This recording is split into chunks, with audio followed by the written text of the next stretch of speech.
Good morning, everyone. Scott Stengel here from Melco Applications, here with my friend Nate Moore, Hey guys. Applications also.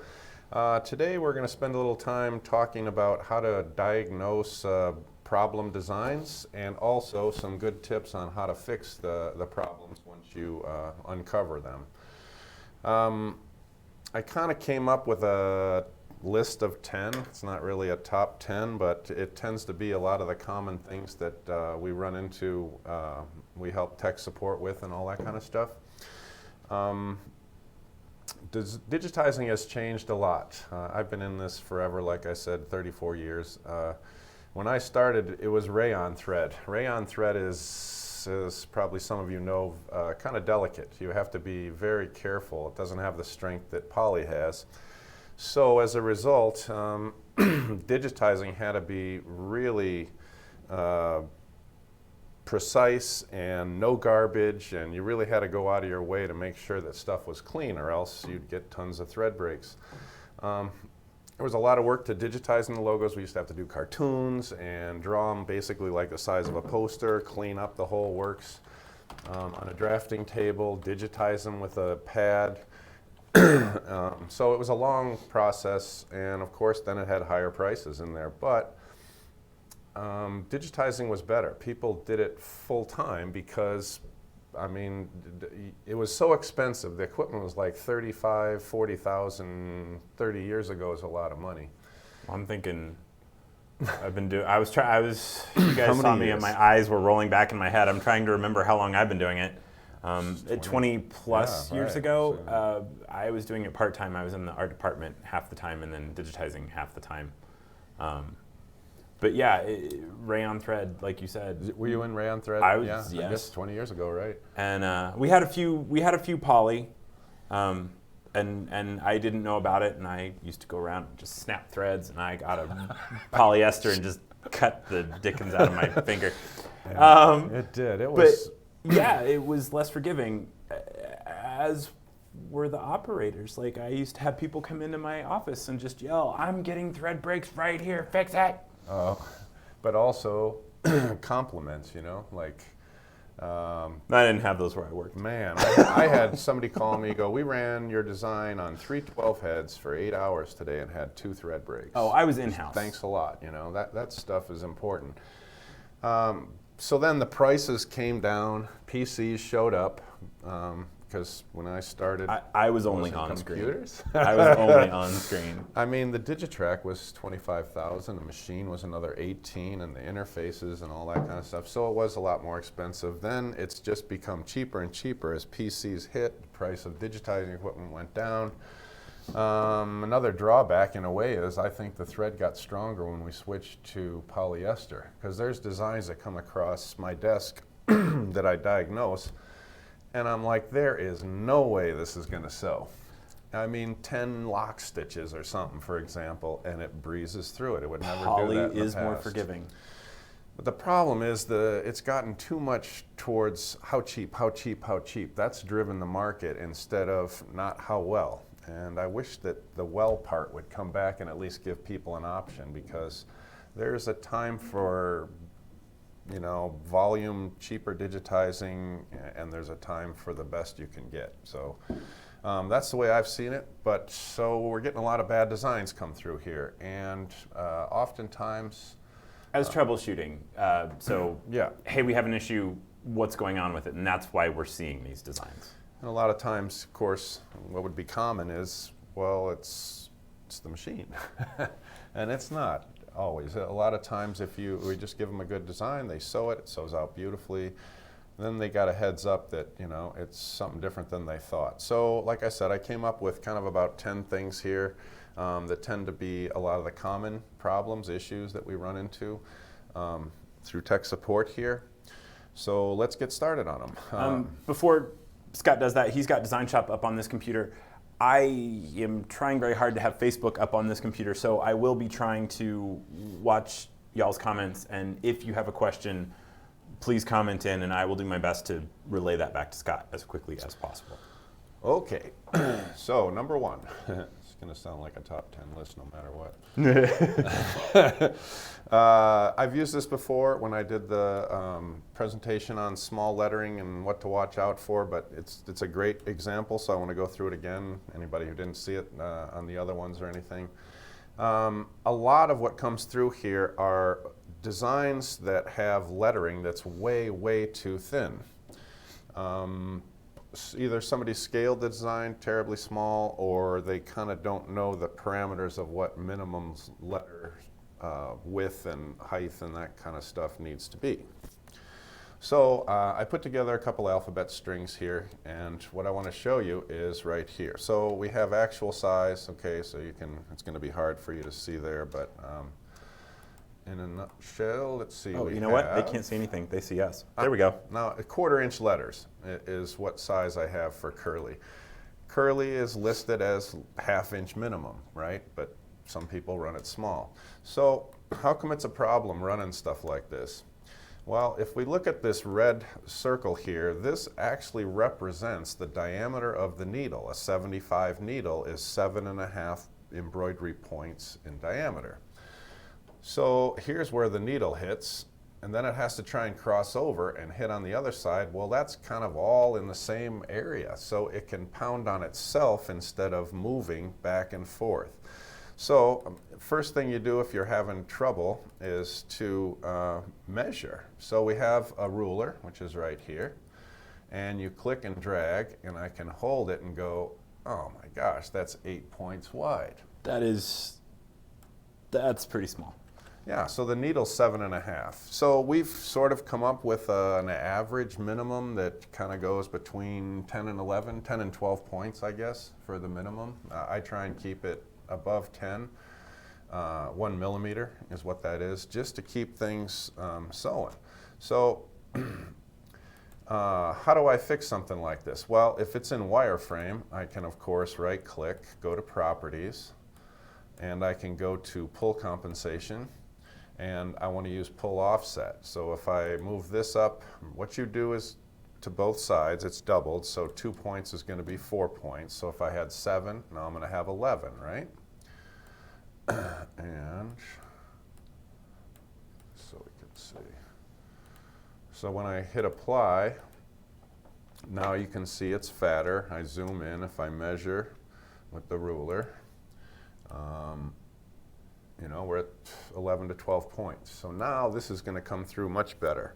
So if it's in expanded, Pull Comp isn't going to be available where you just saw it in Object Properties. So in this case, I would right-click and go to Scale, and then I can add my Pull Comp here, and it will actually add thickness to expanded files. So different ways to do this. I definitely go with the absolute, and so here you could put in, like I did before, 2 was 4 points, and it would fatten it up that way too. But that's more for expanded than wireframe. Any questions? We're good? Yeah, so couple of questions. Is there a complete list of keyboard shortcuts for Design Shop somewhere to print out? And I'm like, didn't this come through last? I don't know. But the accelerators. No? Yeah. But even the ones that are included in the software. So the ones that are included in the software, those you'll find in the menus. As you click on them, they'll highlight, or they'll show up on the right-hand side. Do we have a list of all of those? Like, go to Object real quick. There we go. So that's yours. Break Object is F8 is what I put in. That's what you put in. Yes, exactly. So no, I don't think we have one. That is something that I should maybe look at getting put into the manual somewhere. It's a good point. I thought this was from, I think, a week or two ago. Somebody was asking about, do we have a list of the accelerator keys? Yeah. And there is an FAQ, actually, if you search accelerators, because I did a presentation on speeding up digitizing. Okay. And one of the things that really helps is hotkeys, right? You know, forget looking at the icons. So we're just going to hammer. Melco, somebody else logged in as Melco, has also posted that list. Would that be Dan? Gotta be Dan. Thank you, Dan. Thank you. I should maybe look at putting that in the manual as well. The tricky bit is you can create your own, so we're not going to be printing out that list. And then any chance that we might talk about adding new fonts into DS later. What we should probably do. TrueTypes is all they would have, right? No. If they bought a pack, they might have the new one. So we might not in this session, but we might need to do a video on just adding that real quickly. So yeah, we should do that. Didn't you and me do one on adding TrueTypes and adding regular alphabets? Did we? And the different ways to do it. Installing alphabets, I think, is one to check. Yeah. So yes, apparently there is a video on that, and I've completely blocked it out. Yeah, because many people, they have a TrueType, and what happens is they just throw it in the alphabets folder of Design Shop and then think, oh, it's going to work, and it doesn't show up. You have to install TrueTypes through Windows. And show up in Design I am Shop. now remembering this conversation because we had the whole conversation of, is it a TrueType outline or is it a PostScript outline, and one will show up and one will not, and all of that kind of goodness. Exactly. So Yeah, I think we were I will find that video and post that, which means I'm not going to pay attention to you for a few minutes. Okay. Pretend I'm not here. Yep. All right, so that's diagnosing lettering, and that is a huge part. I mean, we can switch weights of thread, you know, all these kind of tricks. That's not so common. So usually what I think you're going to find is the designs that come in are digitized 440 weight thread that we use. If that's the case, like I've mentioned before, kind of a rule of thumb for the minimum letter height is about 0.2 or between 5 and 6 millimeters. I never answer that question. I always measure column width. 3/16 of an inch, yes. That's the point I want to get to next. It's not specifically that anything that's 2/10 of an inch is going to sew. It more is how fat, or how fat is the stroke width. That's each part of a letter. How fat is that to decide if it's going to sew? I could sew smaller fat block letters than I can sew script because it's so thin. I found the link. All right. Okay. So we'll post that up. So when you have your choice, obviously the farther down here we go. Said I'm having mic issues. Sorry, guys. I think it's me. You keep going. I'll try to sort this out. Sorry. So use thicker fonts. They have a micro series that we use and all that, but when you get designs in, the way to fix them would be to add pull comp to them, or you might need to scale those letters unproportional to the rest of the logo. All right, so number 2, too many layers. So here's one that came in, and if I go 3D, which would be up here, looks fine, right? But if we go back to 2D and we zoom in, you can see if I turn off white, whoops, that there's a solid gray fill underneath it. So we've got a whole layer of white on top of the gray, and then we have a layer for the clubs and the ball on top of that. So the machine is struggling to drill through 3 layers is just not a good thought. Well, and you've got 4 where it crosses over. Yeah, so it's, Yuck. and yeah, I mean, that was an issue. So, of course, you want to zoom around and be concerned about that kind of stuff. If this was in expanded, it's the way to fix it is to convert it back to wireframe, and I mean it's not fun, but there's really no other way to cut the hole out of the center. Either convert it or digitize it again. Yeah, I know, and don't you do that. Leave the expanded stitches up on the screen, just digitize No, of course over not. the top. I never do that. It's just all the faster time. to start over sometimes, and you can get better results. So. So how do I fix it in wireframe? Pretty simple. It's a complex fill. I just go up to the hole, and then I'm not going to take the time to digitize the whole thing, but you guys got it. I would just define the hole, and then it's gone. So now, if I go back, it looks like it should. I mean, same as before, but if I turn off the white, so not used to a single monitor, you could see that they have the hole there. So that's what you need to be concerned on, definitely. What's that? I use a single monitor all the have time for a design shop because I'm always doing stuff like this. It just drives me nuts.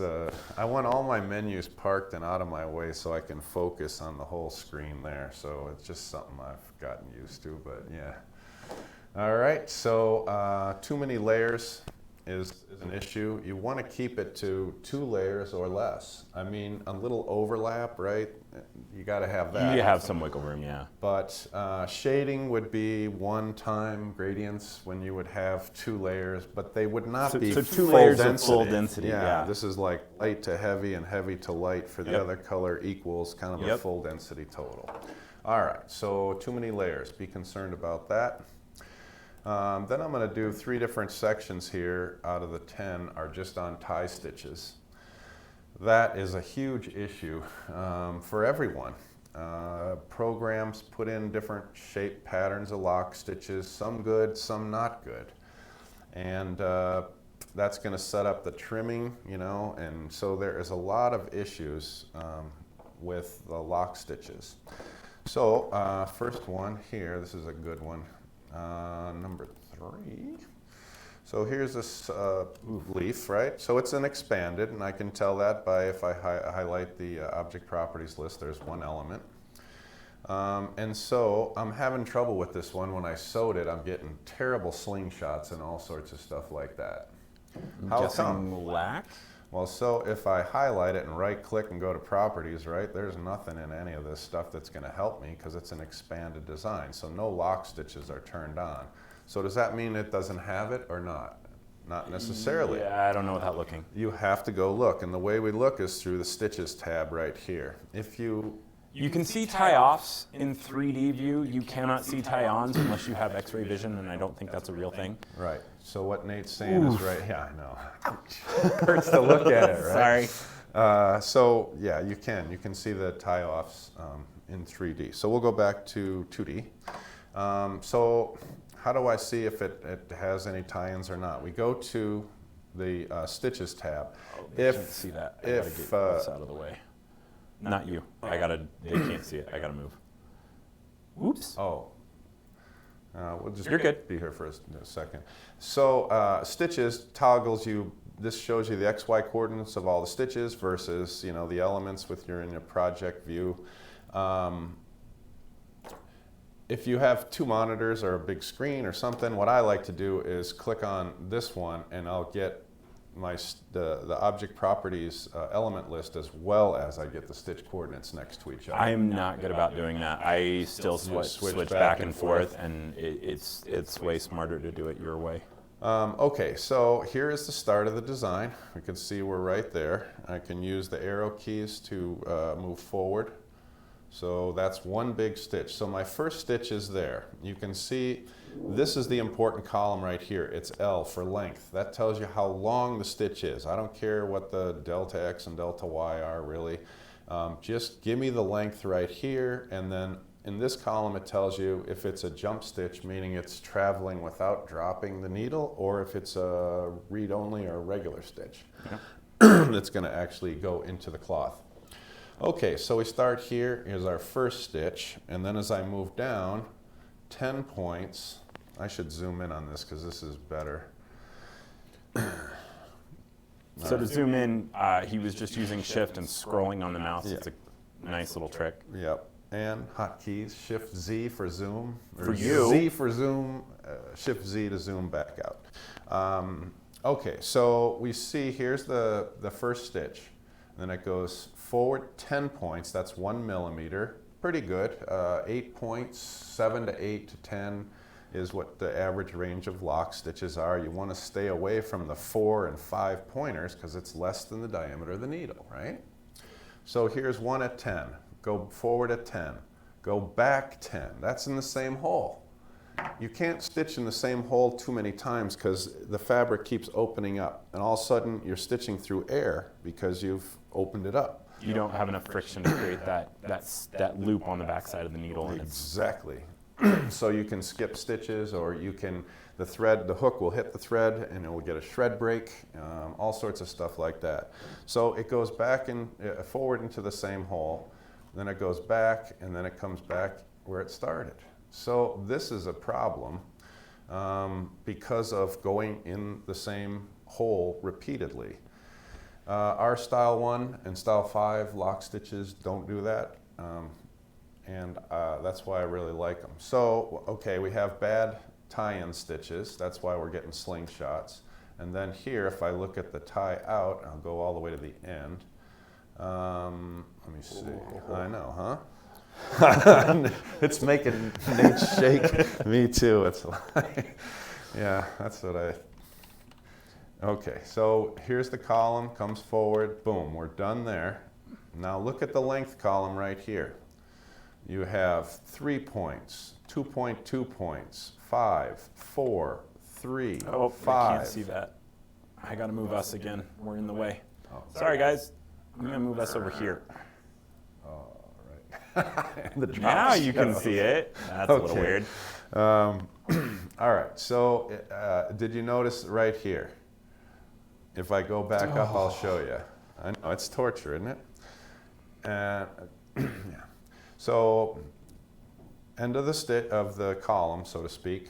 Then we have 3 points, 2.2, 5, 4.2, 3, 6, 5, and 5. That's terrible. This is going to be a good chance of a hole. That's a quarter to a half the size of the diameter of the needle that you're sewing with. Yeah, same hole. Plus this at the end, you know, I mean, it's a style thing, but I wouldn't choose to tie in at the end. I would sew most of it to, let's say, here or something, yep. Walk and sew back, because it's easier to bury the lock stitch where there's thread. Give yourself thread. The room if you can. Now, this was digitized for you and came to you, go back to your digitizer and be like, yeah, this is not going to work. Yeah, and get them to modify it, because they could change lock stitch parameters or stuff like that. Or where it exits. Yeah, but we don't have that option, we're going to say. Okay. So how do we fix this?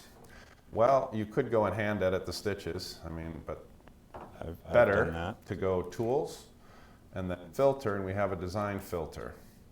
This will accumulate and get rid of tight stitches in the design. If you had a big cluster of stitches that are under 4 points in this case, it will leave the first and scale all of them after that. But we have an optimized locks feature right here. So if I check this, I go filter and adjust now. I took out some stitches. I forget how many exactly when I did it yesterday, but took out the bad stuff. All right, so let's go up to the top.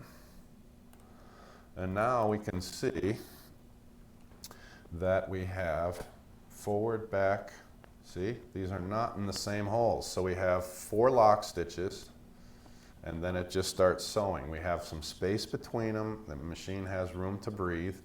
And then we go to the end, and I can see that if I come through, here's the column. It goes 3, 3, 4, 5, and 1 tie out to set up the machine for the trim.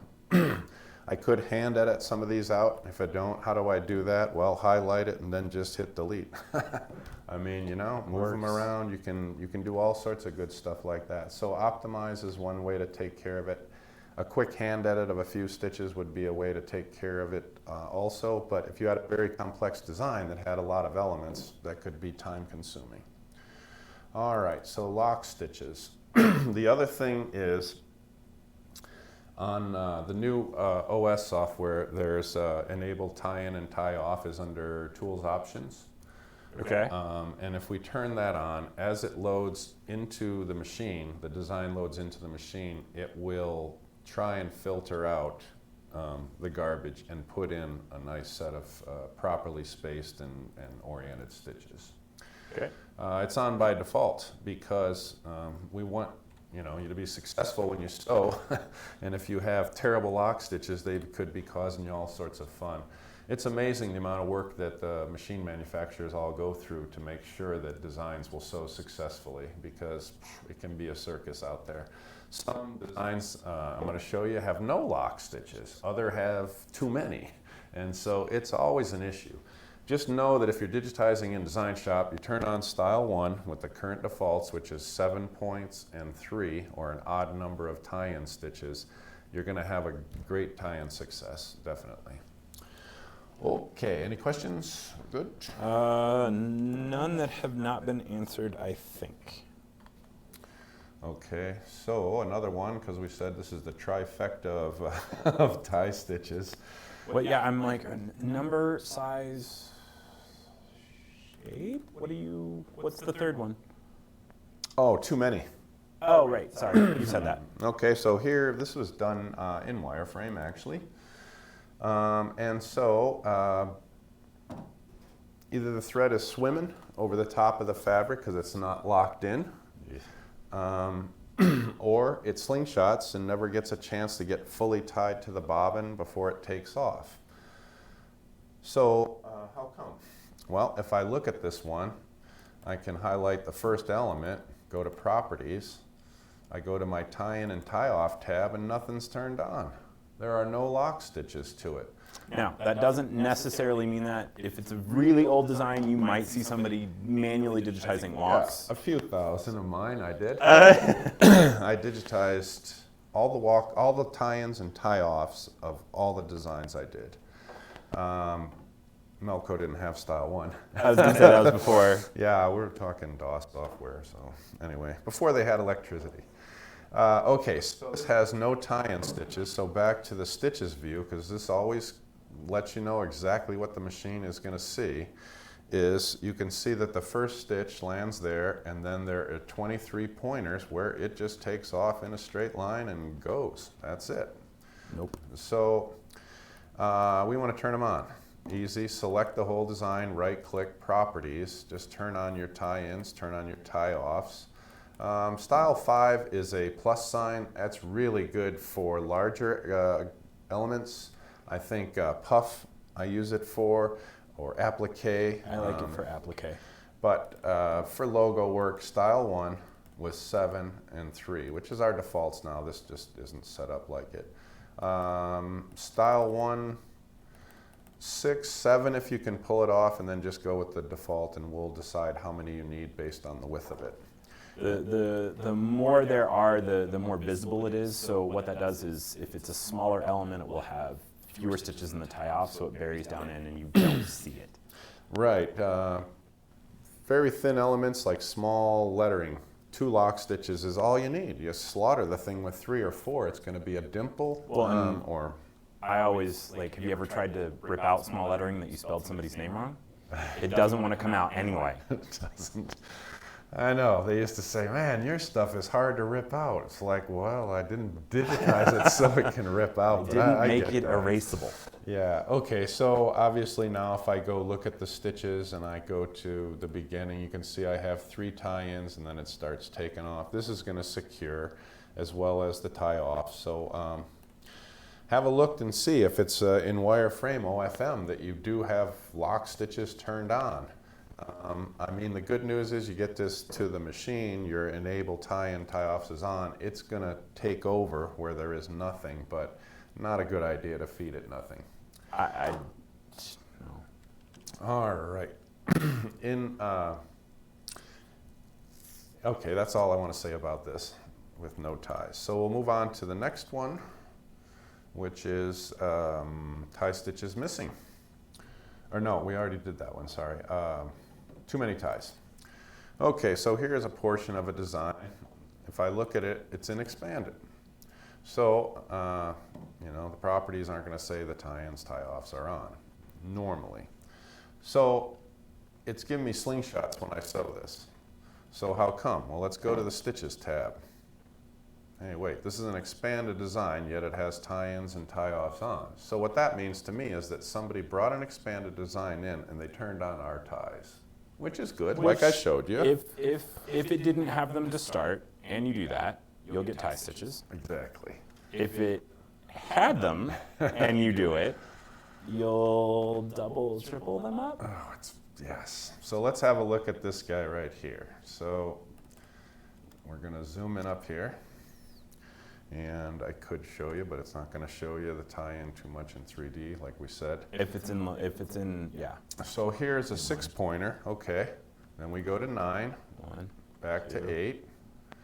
And then, so that's our lock stitches, so none of those are in the same holes, which is good. Now, Let's see what they got. A 10-pointer, a 5, 6, 6, 5. Right on the end, too. So now we're talking about 1, 2, 3, 4, 5, 6, 7, 8 lock stitches. I wouldn't use that on the widest puff element I ever did. That's way too many. And so it's just pounded in the same place, and you're going to have possibly a hole in the garment as well as tons of slingshots. Yucky, yucky. I know, huh? Isn't that something? So let's go back to it. Well, actually, I'll show you. So would you filter this? Or would you hand? So first thing I'm going to do, okay, we go right here. So this is the end of the element right here. Okay, so it's coming in. There's the last stitch. We got a 0. Terrible, right? Same exact hole. Not a big fan of that. And then we go 10, and then we go 10 back, same hole. So we got 3 holes, all in that first penetration of lock stitches, right? And then we have an 8 and another 6. So right here, 1, 2, 3, 4, 5, in this little poor continent. What is that, the US, I guess? Yeah, I think that's trying to happen in Alaska. It's really, really small. So anyway, that is way, way too many. And then, of course, this goes on here. You can see the tie-ins of the next element. So how do we fix it? You can delete them like you want, or first thing I'm going to go into is select the elements. So Control-A would select the whole thing. Right-click, go to Properties, and I'm going to turn off these lock stitches. And hit Apply and OK. And now if I go to the beginning, in stitches, you can see I have mine, and it still has a few of these in there. Oh, I remember what this was. Sorry, my mistake. In here, I forgot there was one other value right here, auto trim. So you need to check all 3 of those. This is tie-ins, tie-offs, but this is an older feature that basically says tie off based on a distance, not if you're trimming or not, and that's for kind of older machines that didn't have trimmers where it would trail the thread. Or if you want to have staff do your finished work and you don't want the machine to trim. I mean, there's reasons for it, but it's not helping us right here. So, that one, yeah. Sorry, auto tie, not auto trim. Yeah. All right, so we turn this one off. And that doesn't add any lock stitches to it, and then apply OK. I would have missed that. That would have broken my brain. It kind of took me a little time to figure that out yesterday, because that is not a common thing that people turn on anymore. I think part of it is they don't understand the whole lock stitch feature thing. So now, of course, sorry, if I go here, you could see that they're all turned off. And so yeah, that totally would have broken my brain. And then I could also go to the filter and see if it'll filter more junk out at the beginning. Okay, so 10 lock stitches is way out of control. Really, about 3 is what you need in general, I mean, to get going, if it's a good shape. Possibly 4, but definitely more is not merrier. The only time I go really aggressive with my lock stitches is things like applique or, you said it before, foam. Puff or, yeah, super thick garments, but yeah. All right, so too many lock stitches, no lock stitches, or bad. All right, we'll close that. I talked about the new tie feature that's on. Tell them about how you tried to diagnose it. No. Come on. That's a great story. I love that one. So when we were setting up for this, we were talking about, where do you start? What do you do? Do you look at designs? Do you look at the machine? Do you whatever? Diagnosing a needle that's in tilted or backwards or anything does not work when you're looking at the design. And that's something that I did for, I can't remember, I spent way too much time one day trying to diagnose these thread breaks when it was actually a machine problem, not a design problem. It was, the needle was in crooked. Yeah, very crooked, right? Yes. I guess the normal logic of diagnosing works here, right? I mean, is it happen on every needle? You kind of got to go through some of that. You go through that. Was the machine behaving good? Question tree. In the last design, yeah. Have you switched to a thicker thread? There's all sorts of good stuff in there. If if you don't want to follow my incredibly bad example of just trying to diagnose the wrong thing first, there is a question tree in kind of the end of the operator's manual. The advanced mode, it will say, you know, if it's this, if it's a real thread break or a false thread break, is it all needles or just one? Is it this design or all designs? And it'll kind of break you apart into kind of which symptom you should look at first. That's good. Good on questions? Yeah, I think so. All right, so another one that comes in is I get these trailing threads between the stitching. What those are are jump stitches. So it's finishing the letter here, and then it's trailing the thread to the start of the ampersand in this case. Boy, this is an age-old thing that goes on forever. It seems like when you get a digitizing system, you used to have to figure out what settings you need to output for your customers' machines, because a lot of them are kind of different. So why isn't this trimming here? Let's go have a look back to our stitches. Well, first I'll highlight it and we'll go to our stitches. And a good thing to do is go into expanded editing mode, which is right here. Then I can zoom in just to make sure that I grab a stitch that I want. Okay, so now I'm looking over here and I can use the arrow down to go through it. So there's the last stitch. All right, let me move this up a little so we can see. Yep. All right, so we had our last stitch and we have one jump, two jumps, and then the third one is, of course, as it starts on the ampersand. So the reason it's not trimming is I have this jumps to trim setting. That's going to be in both OS and in Design Shop. So we go Tools and Options, and it's right here. Expand it open, jumps to trim. It's set at 3. So if it doesn't see 3 jumps in a row, it's not going to trim, and that's the problem. There's only 2 jumps in a row and it's set at 3. So if I lower this to 2 and hit OK, nothing happens. Because gotta, it's expanded on open. Yes. You have to open it again. Right. So I'll go here, and when I open it now, you can see, just like magic, it's trimming between the 2. Nice. A thought about this is you need to make sure that there are lock stitches, right? Because you don't want to trim thread without it being secured down. All right, so jumps to trim is an important one. We set it at 3 by default. You can go up to, I believe, 8. 0 is for disable if you don't want it to trim at all, but usually you stick between 1 to 3 range. You can run into other problems I'm going to show you next by setting it too low. So, but it is an issue. I mean, so another way to do this is to just go put a trim in, right? Like right here. See? You finish one and then go to a trim and then start the next one. So you can put trim commands in the expanded. And you can easily do that in between the stitches, and here's the icon to put them in. I will also use split element on that when I have an expanded stitch. Right. And that will split them apart into 2 separate sections, and then you can insert a trim a little, I think, a little easier. That's that trout, when I was doing how to do expanded editing, we had the spots, and that was a good one for there with split element to just break it all apart. Okay, so that's jumps to trim. You got to kind of make sure that they're even with your OS and Design Shop. Yeah, make sure they match. Or you could get it where it's showing it trims in DS, and then it doesn't trim when it's sewn on the machine. All right. So what happens if the number's too low? That's what we'll show you. Funny you should ask. I like the lead-in. So this is kind of a crazy one right here. If I show you in 3D, which is right here, this is one that part of a design that came through. I've been taking out a lot of the designs just so we focus on one.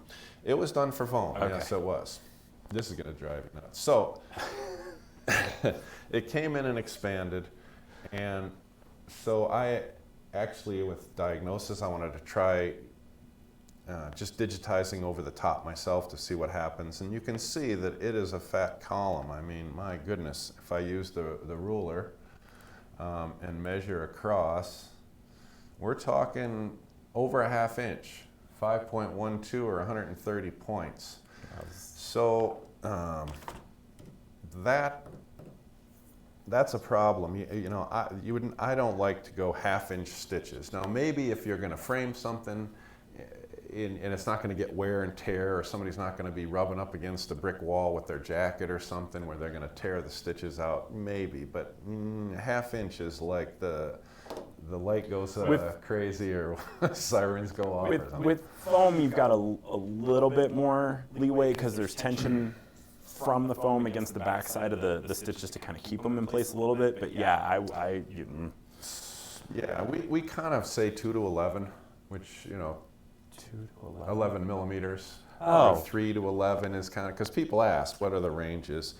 But I like less than 11 actually is going to be much better. Thinner, but not too thin. Okay, so if I look at this though, it would sew like this on, if I sent this to the machine, right? We'll look at the expanded stitches here, and if I scroll the list, look at these. All right, so I remember those. Regular stitch, jump stitch in the middle, and a regular stitch. How come? Well, non-thread feed machines can own, the take-up lever is kind of how the thread feeds out, and so it can only feed a 1/4 inch of thread per take-up lever stroke. So non-thread feed machines have to basically put a fake stitch in the middle. So the take-up lever goes, but the needle is taken out of the drive train so it doesn't hit the cloth, so that it can actually feed more thread. Well, thread feed on our machine, we don't need this. In fact, we're going to filter out those jumps when you load it to the machine. But it can kind of throw some weird stuff your direction if you don't know really what you're looking for. So underneath this, let me shrink this. If I turn off my stitching and I turn off 3D, and I will drag this just off so you can see a little bit. Actually, you're getting it in the corners. I'm not going to do there. Yeah. So if I look at this, well, it'll sew and it'll look like this when it sews. If I go for 3D, it shows it's a satin. However, if I turn on the expanded needle points, look at this. Here's our jump stitches all down the center. And there's double here and there's triple in the corner. So sometimes we get designs, people going, well, it's hollow, the machine doesn't stitch it. And you can see here, these are jump stitches, like you see your expanded jump stitches right here. This is just another way of displaying them. But it looks hollow here, and they're like, oh, it's not going to stitch. So when you load it, we're going to take out all these, because we can accomplish in one stitch. We being OS. OS, yes, and thread feed. I'm not going to go in and delete them myself. myself. But it's kind of interesting that you'd have 1/3 more stitches on a regular machine. That makes sense. Yeah. I didn't think about it that way. So how do I fix this? Well, this is due to the jumps to trim. We set it, it's set too low. That's what you were saying. Yeah, how do you see it if it's set too low? So what I'm going to do is I would go up to Tools and Options, and then I would set this, let's try something like 6. Apply OK. I can shut this down because I have just the expanded version saved. Same one here. This is the same one, just in blue. You can see it's, this is a column 2 actually. Hold on, I must have grabbed the wrong file. Saved as EXP. All right, we'll go back to this one. All right, so here you see that it's run at 6 and it's in expanded. So by moving that number up and down, that makes the changes that you're looking for. Are you good with this one, or did you have more to say on this one? No, I'm good. Cool. Would you set that back to 2 and open up the lettering one that you just got out of, please? I think I'm setting you up for this question right. If I'm wrong, I'm sorry, guys. Which one? Not trimming jumps, that one. So the question is, like, if you look at the ampersand or the E, there's a jump kind of leading into the next letter, and the question is, how do I get rid of those? And my question back to you is, do we really care? So those are going to get filtered out at the machines. I don't really care. If you want to, you could go through the stitch list and delete them. I wouldn't. The machine's going to delete them when you load it. So. There are times that when I'm dealing with a design in Design Shop, if there is like a jump stitch way out really weird and it's kind of throwing off centering and doing weird things like that, I will go delete it. But in something like this, I'm lazy. I'm not going to deal with it. Yeah, I've run into that. Go ahead. Does that help? I hope. It's like sometimes if you merge two expanded designs together and one of them is a portion of another logo, like Nate was saying, it'll have a jump stitch way out in space, which is where the last traveling one ended. From in the previous logo or whatever. If you wanted to, yeah, you could go through and find that jump and just delete it in the stitch list. Yeah, it's really not hard. The expanded editing is going to help you a ton when it comes to something like that, but... I don't have all the... Whoa. I'm going to make y'all seasick. So I would take this, and then I would go into stitches. And yeah, you could go in and delete this, and that would remove any of them that are the jump. You could delete these. And all I'm doing is pressing delete on the keyboard to make that happen. So yeah, you could do it. Is it worth it to me to spend the time doing it? Probably not, unless it's causing me an issue somewhere. A problem, yeah, exactly. Thank you. Okay. So we talked about hollow displayed jump stitches and how to fix them. Identifying TrueType fonts. Wow, does this come through a lot too? What? So here's one. Wood. Oh. I love wood. Sorry. Is this? Yeah, this is terrible. Is this? Yes. No, that's so what's up with terrible. it? So when I click on it, I'm going to start diagnosing it. I see that it has the X's in the box, so to me that means it's an alphabet element, right? Of some sort. Of some sort. As does the whole lettering thing on the side. I mean, the giveaway too is you look right up here. You see bold and italic. So this is set up. This means that it is generally, it shows curly, but it's not. If I go into properties, generally you'll see that this shows up as hollow. And that is an indication you don't have the font on your computer. Or right now it's showing the last one that we looked at. Right. Which this clearly is not, because we don't have it to display. That's what's happening. And the B and the I tell me that this is a TrueType of some sort. Font. And so it'll run it. I mean, it'll run the text, but I couldn't go in and change, make it Woodward or something like that. I can't add text to it.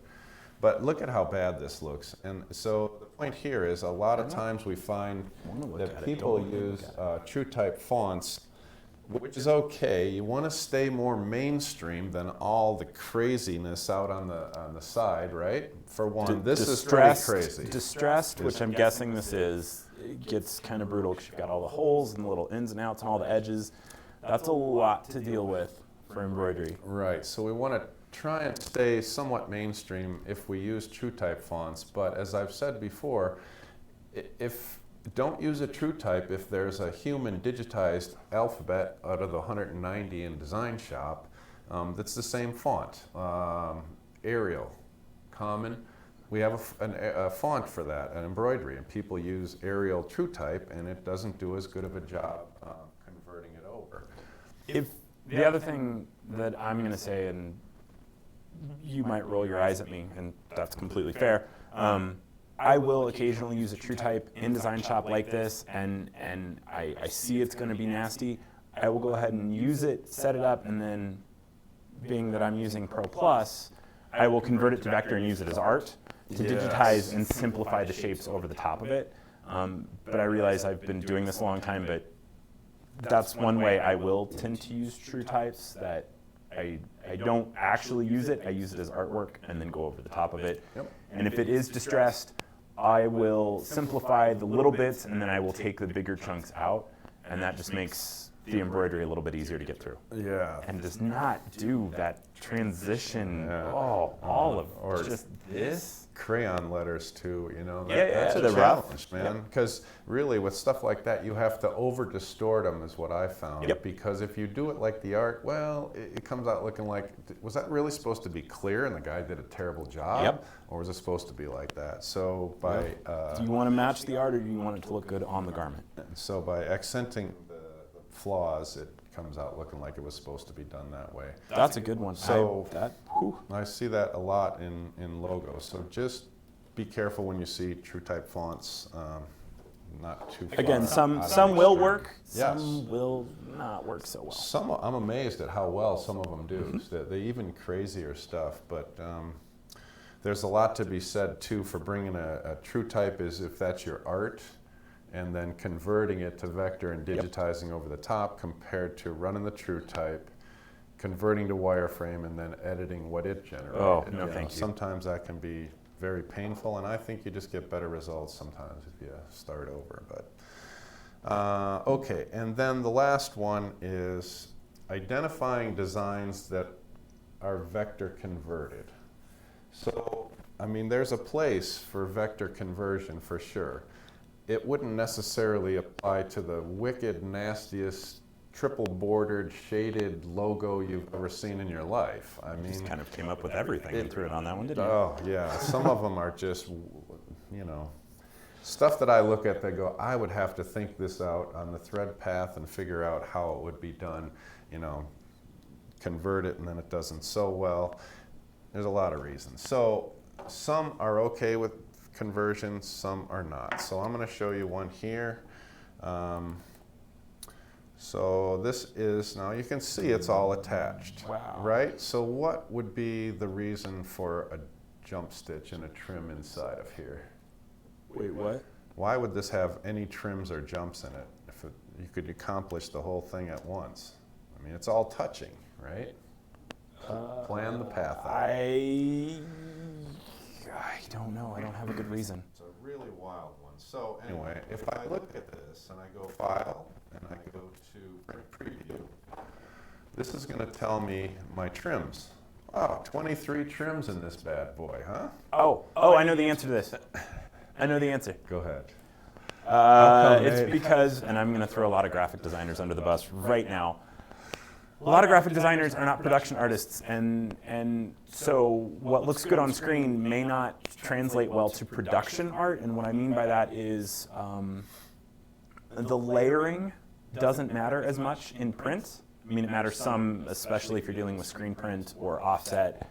But if it's just digital print where it's CMYK and it doesn't care. What it sees is what it prints. We actually pay attention to that layering, and that layering in the vector file, sorry, typically translates to us, if we're not asking it to do a lot of extra work, it translates to the SO order. Well, if they have a dot over here, and then the next one is a dot over here, it's going to trim, and we don't need to do that because there might be just a dot right here that we could walk to. So that's... And that's the problem that this one suffers from. If I look here, it stitches there, that's connected, and then all of a sudden it goes way over here. So because this is the order the vectors, the elements showed up in the list. So how are you going to fix it? Well, not easily fixed. That's what I have it in mind.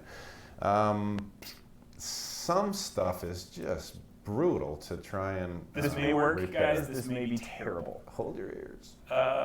So if I say start here and stop here, that's going to change the order horribly. This may not end well, kids. It did not do horribly. No, it didn't. You'd want to check and make sure the path works. Anyway, the point is there's some stuff that should be converted. I got to go back because... Sorry. All right. Cool idea. It may work, it may not. It's like give it a shot. If it doesn't work, you're no worse off than you were 2 seconds ago. Exactly. So when I'm diagnosing this, you know, if I highlight different elements, you can see some of them, have splices going through them. Here's a great one right here. Okay. Right, so let's show, we'll hide non-selected so we can focus just on this. I forget about that feature. That's a great feature. So look at this. This is one element. And I can tell if I look at the green triangles and the green lines, those are splice lines. These are stitch direction lines. But if I see one element that has, 20 splices in it and it's, this small, chances are it's going to be vector converted. And that's not always a problem, but it can be. So if I'm jumping around here and I see all these elements that have, look at this, this whole herring or honeycomb thing is all one element. And look at all the splices just tossed out through it. Is it doable? Yes. Yeah. Is it a great idea? Maybe not. Right. When you have elements this big and you turn on, let's say, center walk underlay, because you need some foundation, it's going to underlay the whole entire element before it top stitches any of it. So. And this looks to be completely auto done. Here you decide my splices, here you decide my stitch directions. If I were doing something like this, would I want to digitize the whole thing over again? Maybe, maybe not. What I might choose to do, or what I probably would choose to do, is just have that vector object myself, insert splices where I want to separate, yes, and then break the vector object into two pieces. Now, if we did that right now, it'd break into like, I don't know, we'll just show you where it is. It's right here, break object. Nate's backing up. Hold your ears. No, that's what that does is it splits. If you're in vector, even I've used that, Yep. right, where you have this outline around a cartoon character that's so complex you can't convert it. It's just too much. It's funny you have it set up to F8. I think on my computer I have that. It's your own personal hotkeys. I have it set up to I think just B. Break it. Oh, break it. I don't think I have B assigned to anything. I have Yes, almost, you do. Do I? Yeah. B for Graphical zoom in. no, that's Z. Oh, I thought it B. was. I thought it was B for box. No. Oh, that's what it is. It's zoom box. Yeah. Okay, sorry, I misunderstood what you said. Yeah. So. Which is why we can't digitize on each other's computers. But sometimes this break object, like what I was saying, that cartoon character had a nasty outline. So I went in while it was vector and I drew the splices and Yes. then I broke the object. Now that outline is made up of 5 separate elements and each one would convert just beautifully to make the whole thing. And if you wanted to, where those meet, they are meeting just perfectly. What you can do is grab the edge of that and just pull it so it underlaps, which is our favorite non-word, perfectly. Yes, and that does make a difference. So Wow. just be a little aware of massively vector converted objects. That's a lot. When I see the green, yeah, it kind of makes me go kind of crazy. That's a lot. But I'm way old-fashioned. And number 10, the last thing. Yeah.